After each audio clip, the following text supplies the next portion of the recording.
morning, everybody. Good morning. Happy first 100 days. Before we begin, I want to acknowledge that the bipartisan Take It Down Act passed the House last night. This important legislation was championed and guided through Congress by our wonderful First Lady, Melania Trump, including through her direct advocacy on behalf of survivors during her passage efforts. The Take It Down Act criminalizes the publication of non-consensual intimate imagery and requires social media and similar websites to remove such content within 48 hours of notice from a victim. The First Lady thanks all those who voted in favor of this important legislation, and the President looks forward to signing it when it arrives on his desk. Today officially marks 100 days of promises made and promises kept by President Trump. This has truly been the most historic start to a presidency in American history. After building the greatest economy in the world in his first term as president, President Trump is in the process of doing that all over again. The American people trust in President Trump. Since his first day in office, President Trump has focused on defeating the Biden inflation crisis, bringing down the cost of living, and making the United States the best place in the world to do business, invest, create jobs, and innovate. And President Trump's efforts are working. 345,000 jobs have already been added since the start of President Trump's term. Last month's jobs report saw nearly 100,000 more jobs than economists predicted, and it was the fourth highest month for private payroll growth in the past 2 years.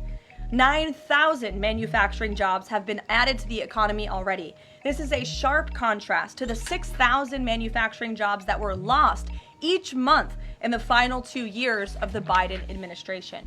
The U.S. employment rate remains at historic lows. And thanks to President Trump, Americans are seeing price relief for the first time in years. The last inflation report showed the first consumer price decline since the COVID pandemic, a decrease in energy prices, and real average hourly wage growth. President Trump is delivering on his promises to lower costs for American families and businesses. Prices across the board for everyday goods have seen declines since this president was inaugurated. From airfare to used motor vehicles to prescription drugs, prices are dropping. In fact, last month's drop in the price of prescription drugs was the largest ever recorded. And after Joe Biden botched the response to the bird flu, President Trump and Secretary Yellen's aggressive plan have brought down wholesale egg prices more than 50% from Inauguration Day. President Trump ended Joe Biden's reckless war on American energy and fossil fuels and has restored American energy dominance. And Secretary Wright, Secretary Doug Burgum are working hard on that effort every single day. Oil and gas prices are now way down because of this bold approach. Gasoline prices down 7%, energy prices are also down as well. The Department of Interior just announced a new offshore drilling policy that will boost oil production in the Gulf of America by 100,000 barrels per day. On the deregulation front, President Trump is committed to cutting senseless red tape, especially for America's small business owners who are the backbone of our economy. We know cutting regulation leads to lower costs and higher growth. The mass deregulation effort by this administration will help usher in the golden age of America, which is underway. Immediately upon taking office, President Trump blocked all of the unfinalized Biden-era rules, saving Americans more than $100 billion, or $2,100 per family of four over the next decade. And the president also launched a bold multi-agency effort to roll back existing federal regulations that drive up the cost of living on hardworking families. This effort is projected to yield significant cost savings in the coming months, including the EPA's rollback of tailpipe emission rules for light-duty and medium-duty vehicles and the Department of Transportation's latest corporate average fuel economy standards. These two efforts alone yield $755 billion in total savings, or more than $8,800 per family of four over the next decade. In total, the combined savings from all of these actions equal just over $935 billion, or nearly $11,000 in real savings per family of four per the coming decade. The press is not talking nearly enough about the positive impact of President Trump's deregulation campaign. And investments from the biggest companies and countries in the world are pouring in under this president.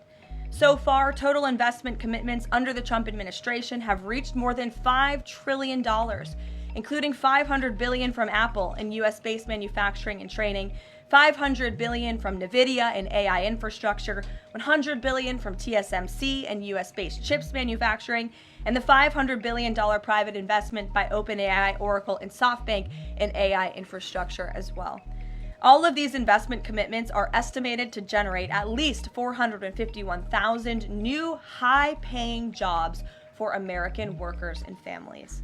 At this point, President Trump has secured more investments in the United States of America in 100 days than Joe Biden did in 4 years. President Trump is America's businessman in chief, and that's why these trillions of dollars in investments are flooding to our country. The business community is bullish on America because President Trump is back in charge. Tomorrow, the president will host CEOs and leaders from several companies that have made these investments to tout their historic commitments to our country and encourage others to follow suit. Under President Trump, there has never been a better time to invest in America. And the president finally said enough is enough and refused to allow America and our workers to be ripped off any longer on trade. President Trump implemented powerful tariffs to end the era of economic surrender and to rebalance America's trading agreements. More than 100 countries have already come to the table looking to offer more favorable terms for America and our people. There has never been a president who has created his own leverage like this president, and we are just getting started. Republicans in Congress are getting very close to passing President Trump's One Big Beautiful Bill, which will include the largest tax cuts in American history, strong border security measures, major military advancements, dramatic deregulation, and common sense spending reforms. As President Trump has said before, the best is yet to come. For more on President Trump's economic successes so far and the plans ahead, I want to pass it off to our incredible Treasury Secretary, Scott Bessent, who is here today, and we will open it up to questions. In our new media seat, we have Brendan Peterson, the financial services reporter for Punchbowl News. Punchbowl News covers power, people, and politics based in Washington, D.C., laser focus on Capitol Hill, the politics of legislating, founded in 2021, and it is the first newsletter that Capitol Hill and the White House reads every morning in the middle of the day and throughout the evening. Thanks for being here with us, and we'll start with you today.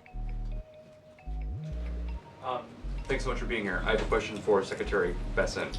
On tariffs, the president said over the weekend that we are hoping that maybe tariff revenues could replace income tax. But we also keep hearing about the deals that the administration is pursuing. So my question is, what is the White House's ultimate objective here? Do you want to have long-term tariff revenue or deals that might reduce those tariffs?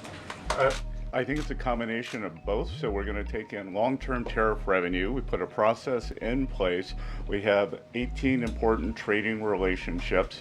We will be speaking to all of those partners, or at least 17 of them, over the next few weeks. Many of them have already come to Washington. What President Trump is referring to is the ability for tariff revenue to give income tax relief. And I think there's a very good chance that we will see this in the upcoming tax bill. The president campaigned on no tax on tips, no tax on Social Security, no tax on overtime, and the restoring interest deductibility for autos, for American-made autos. So tariff income could be used for tax relief on all of those immediately. So you think that there is a role for significant tariff revenue in U.S. fiscal policy? I think that it is something that got put away a long time ago, and I think that tariffs will bring back American manufacturing and generate substantial revenues. On manufacturing, we've seen some pretty grisly surveys this month from the Philly Fed, which saw the biggest drop since May of 2020, and the Dallas Fed, similar plunging outlook, poor shipping orders. What are American manufacturers not understanding about your push for onshoring in the U.S.? Well, I think I was in the investment business 35 years, and I learned to ignore the survey data and look at the actual data, and the actual data has been quite good. The job data is good. Americans keep spending, and as Caroline said, we have these incredible commitments to bring manufacturing back on shore with record investment by domestic corporations and foreigners who want to come into the U.S. Thank you so much, Caroline. Thank you, Mr. Secretary. The Chinese continue to say that the U.S. and China are not engaged in any consultation or negotiation on tariffs. You recently said you've talked to your counterpart, but more about, quote, traditional things like financial stability. So can you clarify, is the administration talking to Beijing specifically about tariffs or not? Well, we're not going to talk about who's talking to whom, but I think that over time we will see that the Chinese tariffs are unsustainable for China. I've seen some very large numbers over the past few days that show if these numbers stay on, Chinese could lose 10 million jobs very quickly, and even if there is a drop in the tariffs, that they could lose 5 million jobs. So remember that we are the deficit country. They sell almost 5 times more goods to us than we sell to them. So the onus will be on them to take off these tariffs. They're unsustainable for them. And they are saying you guys are not talking about it. So is that true? Look, they have a different form of government. They're playing to a different audience. So I'm not going to get into the nitty-gritty again of who's talking to whom. But as I said, I believe for the Chinese, these tariffs are unsustainable. And very quickly, 2 days ago, you said you didn't know if President Trump had spoken to Xi Jinping. Do you know now? Again, I would say Caroline and I have a lot of jobs around the White House. Running the switchboard isn't one of them. Go ahead. Secretary Bisson, thank you so much for being here this morning. You've talked about the importance of giving investors certainty when it comes to the market, yet the Trump administration is continuing to negotiate several complex trade deals in a very sort of compressed time frame. When do you expect you'll be able to give the market some certainty around those deals? Do you have a deadline? Is it the 90-day pause? What are we looking at here? Good question. And I think one thing that has been a little disconcerting for the markets is, President Trump creates what I would call strategic uncertainty in the negotiations. So he is more concerned about getting the best possible trade deals for the American people. We had 4 years of bad deals for decades of unfair trading, and we are going to unwind those and make them fair. What we are doing is we've created a process. I think the aperture of uncertainty will be narrowing, and as we start moving forward announcing deals, then there will be certainty.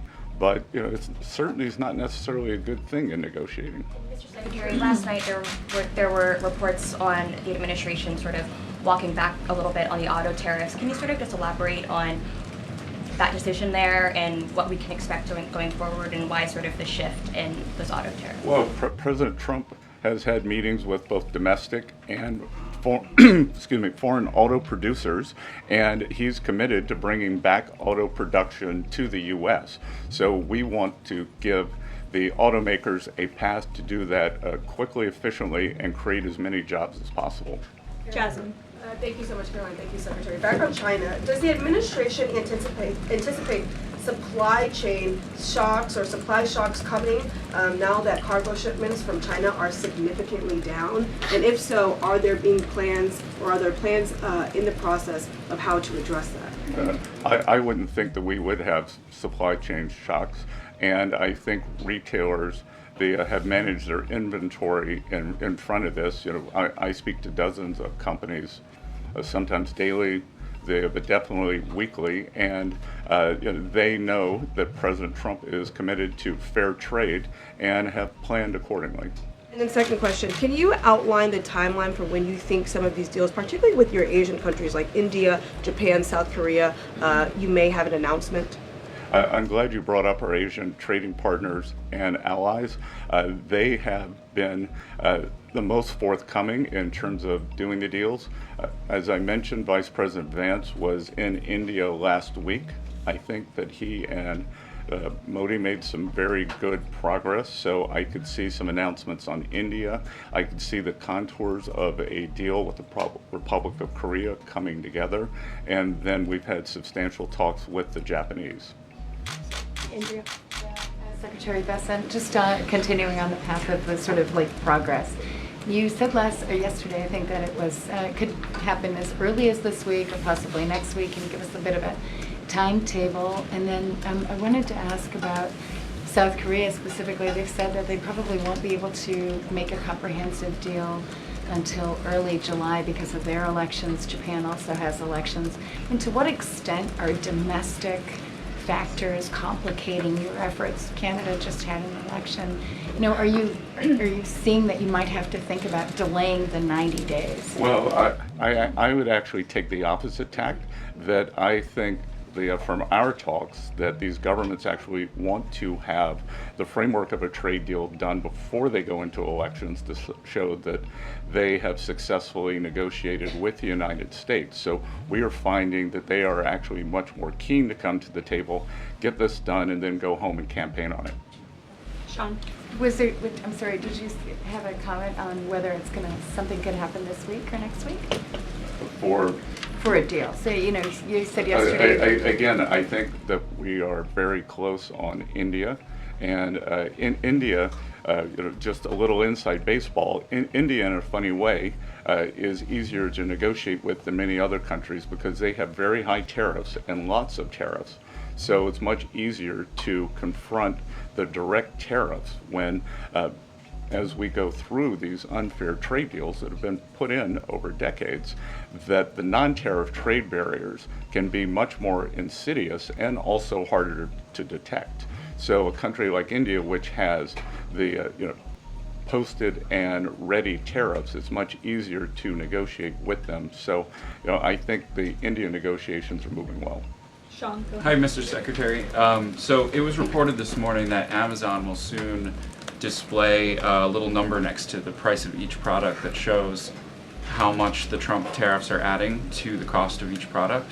So isn't that a perfect crystal clear demonstration that it's the American consumer and not China who is going to have to pay for these policies? I will take this since I just got off the phone with the president about Amazon's announcement. This is a hostile and political act by Amazon. Why didn't Amazon do this when the Biden administration hiked inflation to the highest level in 40 years?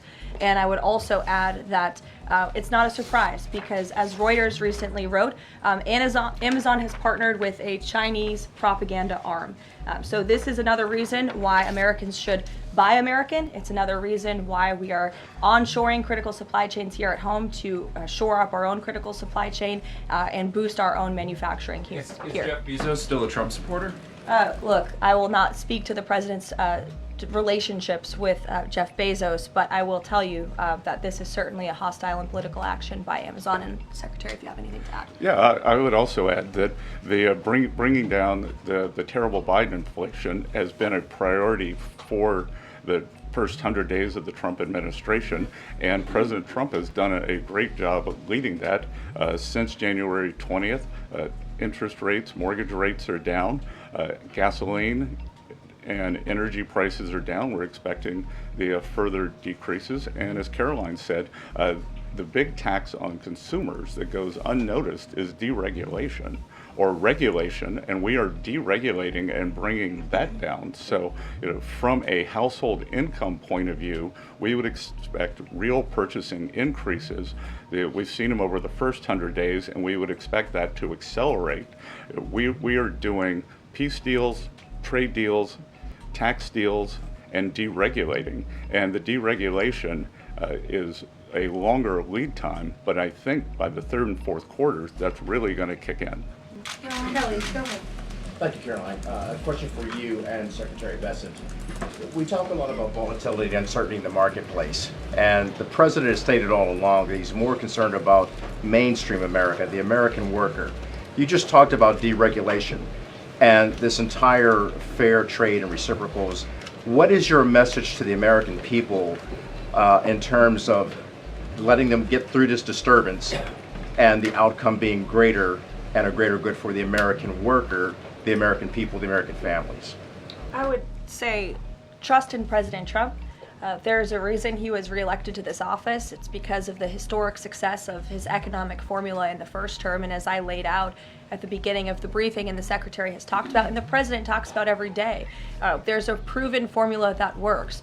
Massive deregulation, energy independence, and tax cuts, which are coming. And the Secretary is working very hard on that with our counterparts on Capitol Hill. If you want to talk about that, that's a huge deal to put more money back into the pockets of hardworking Americans. As for the fair trade deals the President is trying to negotiate, he's not just righting the wrong of the mess that he inherited from the past 4 years of the Biden administration. This is a mess that has been created for the past 4 decades that has sold out the middle class, that has moved jobs overseas. You think about our heartland, middle America, what towns used to look like, what they look like today. President Trump wants to restore the golden age, and it's a process to do that. And that process is underway, but he's put together a fantastic trade team. Secretary Bessent, Secretary Lutnick, Jamieson Greer, all working incredibly hard on this effort 24/7.